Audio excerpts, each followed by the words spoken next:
Skirt skirt boyos, what's snap crackle poppin'? Welcome to another installment of movies that came out way earlier in the year that I did not get around to watching until recently. On the surface, there's not a lot to say about A Ghost Story. Very little actually conspires during the 90-minute runtime, even taking into account the perhaps overly passive pace. And it may seem questionable as to whether or not it is even justified, but A Ghost Story, at least supposedly, has a lot to say underneath its exterior layer. Apparently, this is an exploration of legacy, love, loss, and the enormity of existence, all in an hour and a half spent following a sheet ghost. Sounds promising, right? Well, at times the film lives up to this description, but these moments are few and far between, and it's not to say that it's completely devoid of admirable traits when it's not examining these subjects. I don't even think it's fair to judge what is being set out to accomplish by the film by its IMDb description, because while I wouldn't say that love and especially loss are really themes in the film so much as plot points, I don't think that exploring these themes was even a pure intention in the first place, so criticism of the piece for lack of something it doesn't even need or attempt to put in just seems overly harsh. But what the film does try to ponder, it only does effectively or successfully on a small number of occasions. There's a scene where a character gives a speech which regards the themes of the whole movie, and to quote Nick's fears, one could accidentally view this as the subtext of the film's story becoming text. But the way I see it, this would not be an accident, but rather someone simply perceiving exactly what is conspiring on screen. Either that or this entire scene is here practically without any purpose. It's your call. And although the film is deliberately slow-paced, this feeling is achieved through a number of means, some more legitimate than others. There is, of course, during the first act at least, the passive pace at which events take place and information is revealed, which all feels natural and I don't have a problem with. Then there's the camera movement, which is either non-existent or relatively idle and crawling, and it works. None of these things are forced, and they complement the experience as a whole. And then there's this. This is a still taken from a 7-minute long scene. I don't even want to call it a scene because it's not a scene, it's a segment. This is from a 7-minute long segment of Rooney Mara eating a pie. It's one take. 2 shots. It depicts Rooney Mara eating a pie for 7 minutes. There is no dialogue. It's meant to convey how distraught she is while going through a tragic period in her life. But this can easily be interpreted by the audience within the first 10 to 20 seconds of this sequence. Little else is being said here, and certainly nothing that warrants taking up this large of a portion of the movie. I mean, technically, it's perfectly fine. It's well framed, performed. I guess the sound design is good. Even the way it's intrinsically edited, I mean, the singular cut between shots is purposeful. It has mechanical, logical, and narrative meaning. Removing all thematic or plot context, this is just, I don't even know what you would classify this as, what purpose this could possibly serve in any circumstance. It's bewildering that this was a thing that was planned, then made, then released to the public. This ran in festivals. It had a limited release in commercials, cinemas. To think about that is just bizarre. Like, this is art that people seek out and consume and digest and form discussions about. Maybe this type of filmmaking is the start of or an early adopter of a new wave of something, a cinematic revolution. Maybe it'll be appreciated and quite possibly become the norm in future generations. But considering the current context that it is being presented in, the climate of all cinema in the now, it just does not make sense. It seemingly lacks function or meaning, and as I was watching, at no point was I bored or even angry, but more so astonished, befuddled, if you will. And there are a couple of seemingly logical reasons as to why the sequence was kept at the length that it was. For one, it tells a story all its own. There is a beginning, middle, and end. The actions that take place during the segment lead up to a conclusion, that being Rooney Mara running to vomit in a toilet. And quite frankly, the ending of this segment does not add anything to it. It doesn't even stress the point that is already being made. It just serves to be a conclusion.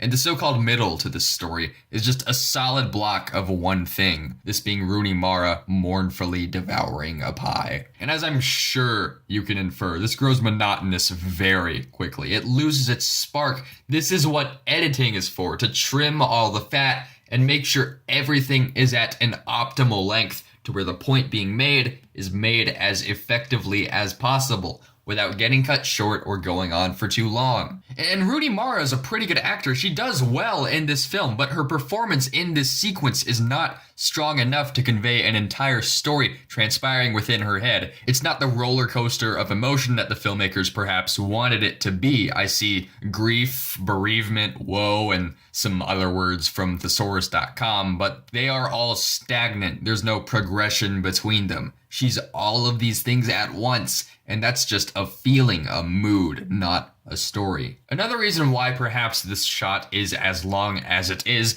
so David Lowery could say, "Hey guys, I'm David Lowery, and I put a bunch of long takes in my new movie, A Ghost Story. You should check it out, you guys. One of them is 7 minutes long. How cool is that? Putting long takes in your movie means you're a talented filmmaker, even if they're done sloppily or inappropriately." And not only is that egotistical, it drags down the entire quality of your product. And I don't think a piece of art needs to justify itself as a whole, but individual aspects of that piece, such as this segment, should justify themselves within the context of the whole artwork. What do they add to the piece? If something is put in unnecessarily, if something cannot justify itself inside or outside of the work, then it only decreases the quality of the work as a whole. And that's what this segment does. And it's not alone. This specific segment is only the greatest example of this occurrence, which happens numerous times throughout the first half of the film. It's not even so much extraneous scenes as it is extraneous time being put into otherwise justifiable scenes. A multitude of shots go on for far longer than they need to, and maybe the intention here was for dramatic tension or to bring a point home. But believe me when I say these things would have already been accomplished, and to a much better degree, with some trimming of the fat. Thankfully, all these complaints are largely taken care of by the second half, which is a great improvement over the first. No longer does the film feel like a short, stretched out and played at 40% speed, then repackaged as a feature. The experience is largely one without dialogue, and this plays to the film's strengths. It remains easily understandable where the plot is going, with no need for verbal explanation. At no point do the visuals not deliver. It's able to feel really all-encompassing, with surprisingly few events actually taking place. I love the way this film plays with time. It's seamless, never distracting, and yet leaves an impact. You feel the sands of the hourglass racing back and forth, and how little there is you can do to stop it, yet at the same time how inconsequential everything occurring is to our protagonist. This is certainly a case of the most fascinating things being what is never shown on screen. The possibilities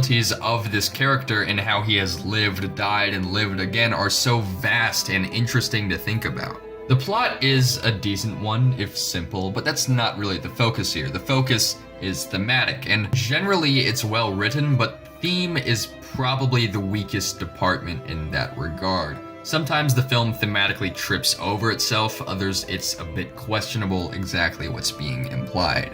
Now, in most aspects, everything is really well put together. The performances are strong. Rooney Mara's, especially the way she shows mourning, may initially come across as cold and unconvincing, but there are subtleties to it that end up making this a lot more effective than simply weeping and shouting would. Visually, my complaints are non-existent. Camera work, lighting, coloring, it's all there. The soundtrack is not only very listenable, it contributes endlessly to the atmosphere and impact of many scenes. On occasion, it single-handedly does all the work. And many of the alternative choices made, including those regarding the film's aspect ratio, do have purpose and work very well. But the ones that don't, such as the extraneous length of many shots, really do drag the film down significantly. And maybe this is a bit more of a subjective thing, but I didn't really connect with the film. I never grew attached to the movie playing in front of me. But this is largely due to the film's shortcomings in regards to its theme, and that is decidedly its main focus. The focal point of this film is thematic while remaining its weakest aspect. And a good understanding of fundamentals and other mechanics only gets you so far if the central facet of your work isn't strong. And the Ghost Story gets a 5 out of 10. Watch it if it intrigues you, watch it if it doesn't. I can't stop you, but just know that you may come out of it not unsatisfied, but a bit displeased.